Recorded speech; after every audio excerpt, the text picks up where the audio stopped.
Hey everybody, it's Ron from Pick Dawgz, and welcome back to the NFL edition of Ron's Rundown. We're going to go over the NFL games for Sunday and Monday in Week 8. If you like what you see, make sure to hit that thumbs up button and subscribe. Put your football picks in the comments section below. And if you're looking for my best bets, you can find those at the Premium Picks tab at pickdawgz.com. There's also a link in the description. Alrighty, here we go. Here are the games for Week 8. It's a full card. Nobody's on bye this week, so here are those contests.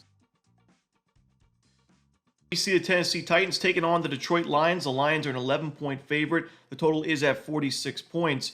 Now, Detroit laying 11 points right now is looking like one of the more popular plays on the board for Sunday. And recently, the last 2 weeks, the public has done very well in the NFL. And usually, if that's the case, I'm not going to do too well myself in the NFL, because not that I look to fade the public per se, but usually, I consider myself in the NFL a contrarian handicapper that's looking to go against teams when they're overvalued and back teams when I consider them undervalued. And this is a situation where I do think, while Detroit is certainly right now looking like the big favorite to win the NFC and a Super Bowl contender, coming off a big win over the Vikings while the Titans just got crushed against Buffalo, the Lions look like the easy play on paper. I still think this is a very clear letdown spot for Detroit. A win over an undefeated team, a division rival in a close game that was back and forth, 31-29 on the road, by the way, and now you return home laying this many points against a defense that, while got crushed last week, still I'm not ready to give up on, because this has been overall a decent defense in the season for Tennessee. They've been able to hold opposing running games to under 4 yards per carry. They've given up less than 300 yards in 4 of their 6 games, and even the other 2 games, less than 400 total yards. So I think, Tennessee was even the first down battle against Buffalo last week, 18-18. They had a great start to that game. They just couldn't hold on. This is a spot where I think the Lions still win this game, but don't cover the number. I just think it's way too many points. So give me the points with Tennessee. Next up, the Baltimore Ravens taking on the Cleveland Browns. The Ravens are an 8.5, 9-point favorite in this one. The total is at 45.5 points. This is another situation where the Ravens are one of the more popular plays on the board this Sunday because of their great start to the season, their 5-game win streak, their primetime win and cover against the Bucs on Monday, looking like another team that's going to compete for a Super Bowl this year, facing a Browns team that's been miserable this season, has yet to score more than 20 points in a single game this year. But the thing is, this is still a division game. Jameis Winston at quarterback now after the Watson injury, I think, is a huge upgrade at quarterback. And Winston's proved himself to be a serviceable backup / starting quarterback when teams need him to be. And the Browns defense has not been the issue. This is still a very solid defense in the AFC North. I think it's going to be a closer game. And I think you see a steep total at 45.5 points. I think the Browns are going to have their best offensive day of the season in this one against a Ravens defense that's been very strong against the run, but they've given up 300-plus yards in a lot of their games through the air and 400-plus yards total in 2 of their last 3 games overall. So I think the Browns do enough here offensively to cover this number. I don't think they win the game outright, but I'll take those points with Cleveland. Next up, the Green Bay Packers taking on the Jacksonville Jaguars. The Packers are a 4-point favorite. The total right now is at 49 points, so it's a pretty steep total for the Sunday card. I don't love backing teams when they return from London in their first game back, but the Jaguars, and those teams in particular, have struggled quite a bit against the spread, by the way. The thing is, the Jaguars are maybe the one exception for me because this is a team that's been there, done that when it comes to playing in London, returning from London. They played 2 games this season. They played 2 games last year. It seems like they play in London every season. So I do think that the Jags have a little bit more experience when it comes to the jet lag and returning from overseas. They are coming off one of their best showings of the season. Granted, it was against the Patriots, 32-16. Does it tell us too much? I'm not sure, but it was a nice sign to see their defense improve. For me, I just think the Packers, coming off a close win where a field goal with time expiring against the Texans last time out, 24-22, it is a bit of a letdown spot. Their offense wasn't sharp. Jordan Love, I mentioned the interception concerns. He threw a couple of them in that game against Houston. I just wouldn't want to be laying points with the Packers on the road right now. So I'm going to lean towards Jacksonville. Maybe not the best situation for them, but I'll take the points with the Jags. Next up, the Indianapolis Colts taking on the Houston Texans. The Texans are a 5-point favorite. Total is at 46 points. This is a tough one, but I am leaning towards Indianapolis plus the points. The home team has been dreadful in this series, and that's really going back to 2013, so more than 10 seasons ago. The home team, straight up and against the spread, has really struggled. We saw at the beginning of this season when these teams met in Week 1. another road victory for the Texans in that one, 29-27. So the Colts are on the road here, playing with revenge. Their defense has made some improvements the last couple of weeks. The Texans coming off a pretty shaky showing against Green Bay. Less than 200 total yards, less than 100 passing yards. They were sacked 4 times. The offensive line has struggled quite a bit this season, giving up sacks on 8.6 of their passing plays. The run game's been inconsistent. The defense has been there for Houston, and I think it'll be here again in this spot, but I look for the Colts to cover the number on the road, so give me the points here at Indianapolis. Next up, we see the Arizona Cardinals taking on the Miami Dolphins. The Dolphins are a 3.5-point favorite. Total is at 46 points. Of course, the line shows that Tua is looking to return this week at quarterback for the Dolphins after not playing the last 4 games. And the Dolphins' offense without him has really struggled. We'll see if he can come back in and put up the numbers we saw from this team last year offensively, which scored 28 points per game in the regular season, 32 points per game at home. I think the Dolphins maybe don't go crazy offensively, but definitely have their best showing in quite a while. And I think Tua is definitely a big reason for that. But the offense, in terms of the run game, has also been quite strong recently. 193 and 188 rushing yards the last 2 weeks, 4.7 yards per carry in both of those games. I think last week's game against the Colts was a game the Dolphins just plainly gave away. A couple of key fumbles in that one on their own side of the field, the other one in the red zone. That was basically the story in that one. I mean, their defense really played well. Anthony Richardson did not do much in that game at all. Dolphins, another game holding their opponent to under 300 yards, but the turnovers and a couple of mistakes late, that led to their demise. I think they bounced back in this one, though. I think the offense has a strong showing. Arizona, give them credit. I think that overall this team's been better than expected, and their defense has been a lot better than expected. But it's still a defense I consider bottom 5 in the league, especially in the secondary where they're giving up a lot, a very high percentage completion, 71%, and just gave up 336 yards to Justin Herbert, who really hasn't had that great of a season. So that's a concern for me. I think the Dolphins are just too much in this one. Give me Miami. I'll lay the points. Next up, we see the Tampa Bay Buccaneers taking on the Atlanta Falcons. The Falcons are a 2.5-point favorite on the road. Total is at 46 points. This is a tough one for me because I obviously Mike Evans and Chris Godwin being out, 2 very key pieces in this passing game for Baker Mayfield. But I also am a big proponent of the next man up mentality, and especially for a skill position player or a skill position like wide receiver. I think the Bucs are fine, especially Sterling Shepard, who has a lot of chemistry with Baker already. I think Baker Mayfield's going to be fine in this game. I mean, the Falcons have 6 sacks overall this season. Only 2.7% of their opponent's passing plays have ended in a sack, and the Falcons have already had issues tackling-wise, which is pretty, basic stuff defensively, but they've had problems there. They've given up over 130 rushing yards per game, 4.4 yards per carry, and a 72% completion to opposing quarterbacks. Their defense is one of the weakest in the league. So if Baker has time in the pocket, which he should in a game like this, I think he does well, even with the lack of targets. And I think the run game also for Tampa Bay, which struggled early this season, has not been great the last few years. It has been quite solid recently. I mean, Bucky Irving's been a big part of that. They've had now 3 straight games with over 100 rushing, 4 straight games, over 100 rushing yards. I think the Bucs offense is fine. The defense is the big question mark. The Falcons really torched Tampa Bay in that game on Thursday night. But I think the Bucs, they've started to get more pressure on opposing QBs. They should be able to get to Kirk Cousins a few more times than they did in that first game. And I think at home, getting a couple of points in a game that should be honestly back and forth and kind of a coin flip in the end, I'll take the plus money or I'll take the points with the home team in the Bucs. Next up, we see the Chicago Bears taking on the Washington Commanders. The Bears are a 3-point favorite. The total is at 43.5 points. Now, based on this line, it's definitely trending in the direction that Daniels is not going to play for Washington, and he did miss practice on Wednesday. We'll see if he's able to go, but honestly, I like the Commanders more if he doesn't play. It's because I love my backup quarterbacks in the NFL. We're getting a great price right now with Washington, a 5-2 team that, yes, Daniels has been a huge part of that, but overall, I mean, this team has just made strides. I mean, their run game has been excellent. They've had 5.2 yards per carry on the ground.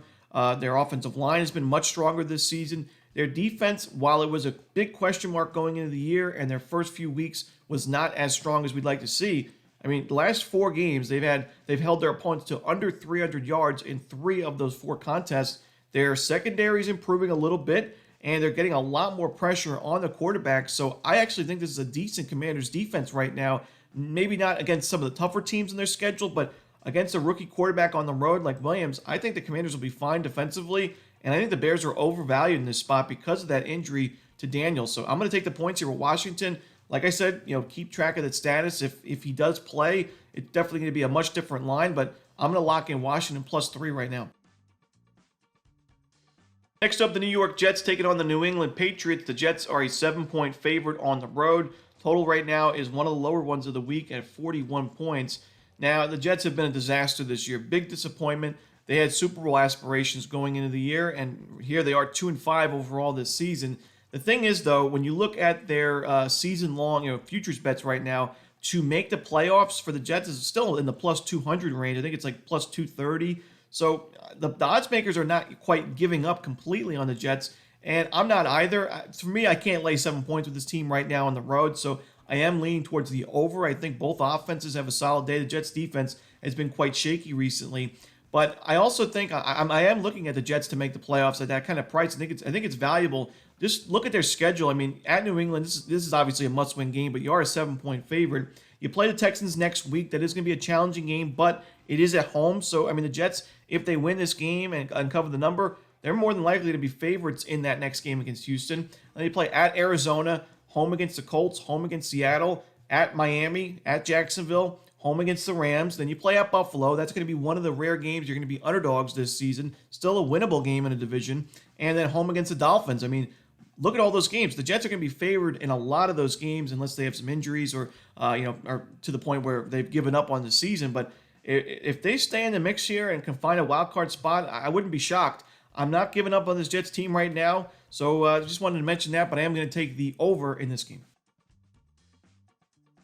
Next up, we see the Buffalo Bills and the Seattle Seahawks. The Seahawks are a 3-point home dog. Total is at 47 points. The Bills have not been the best on the road this season, where they have their 2 losses this year against the Ravens in a blowout and against the Texans. And when you look at their points for and points against at home compared to on the road, 38 points per game at home, down to 21 points per game on the road. They've given up just 16 points per game at home, 22 on the road. So for me, I mean, the Seahawks, we know this is one of the best home field advantages, not only in the NFL, but in all professional sports.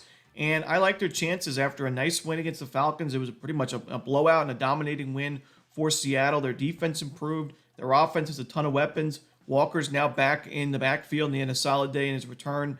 I think the Seahawks win this game outright, so I'm going to take the points here with Seattle. Next up, we see the New Orleans Saints taking on the Los Angeles Chargers. The Chargers are a 7-point favorite. Total is at 40.5 points. I'm on the under in this game. I know the Chargers' run defense recently has struggled a bit, but I still think overall this defense has been one of the better ones in the league. But their offense, I mean, overall this season, 18 points per game, have not been able to run the football recently. Their offensive line starting to struggle. Herbert, definitely some promising signs there in his last game against Arizona, over 300 passing yards. But I still think, I mean, the other side, especially the Saints offense has been dreadful with the injuries to quarterback. We've seen 11 sacks given up the last 2 weeks. I got to go with the under, and I would take the points with New Orleans. I just wouldn't want to be laying this many points right now with LA against any team. Next up, the Philadelphia Eagles and the Cincinnati Bengals. The Bengals are a 2-point favorite. The total is at 48 points. Now, both of these teams had the luxury of playing the Giants and the Browns in their last 2 games, and both of those were pretty sizable wins, comfortable wins, and low-scoring games. They were Bengals 17-7 over the Giants, 21-14 over the Browns. The Eagles 20-16 over the Browns, 28-3 over the Giants. But despite those 4 low-scoring games, we see a pretty steep total in this matchup at 48 points, and it's gone up since the opening number at around 45.5. And I think for good reason. I still think there's value on the over in this game. The defenses have been better for both these teams, but I still don't necessarily trust them completely, especially Cincinnati, who we know was miserable defensively to start the year. And I think the Eagles will be able to move the ball on the ground very often. I mean, Barkley's coming off a great game, one of his best of his career. He should be able to. I think the Eagles move the ball very well in this game. And on the other side, I think Cincinnati also has a big day in the passing game, especially. I'm still not sold on this Eagles secondary. It was great against Daniel Jones and the Giants, but that's Daniel Jones and the Giants. I think Joe Burrow has a strong day, and I think we go over this total in what should be one of the best games on the board, potentially the game of the week. Next up, the Kansas City Chiefs taking on the Las Vegas Raiders. The Chiefs are a 10-point favorite. Total is at 41.5 points. Similar situation to the Lions and Titans game that we talked about in the beginning of the video. The Chiefs are going to be one of the more popular plays on the board, as they usually are with Patrick Mahomes, but I just can't lay this many points in a divisional game. The Raiders were competitive last week against the Rams. They covered the number in that one. I think their defense is good enough. I think they'll get enough pressure on Mahomes in this matchup. Find a few, and we've seen Mahomes, and we talked about how Mahomes and Purdy, we like the over a half an interception for both those quarterbacks in that Chiefs-Niners game, and it was all interceptions. Neither quarterback had a touchdown pass. It was just, I believe, 0-5 touchdown to interception ratio for the two quarterbacks combined. Mahomes now has more interceptions thrown than touchdown passes. It's been a little bit of a shaky year for Mahomes this season, and I don't trust this offense enough to lay this many points on the road in a divisional game. Give me the points with the Raiders. The Chiefs' defense has been very impressive. Their offense, especially with the injuries, I know Hopkins is now in the mix with that receiver, not enough for me to lay this many points. Next up, the Carolina Panthers taking on the Denver Broncos. The Broncos are a 9.5-point favorite. Total is at 42 points. I'm not taking the Panthers this week. They've burned me too much recently and overall this season to take a chance with them, especially with Bryce Young now back at quarterback.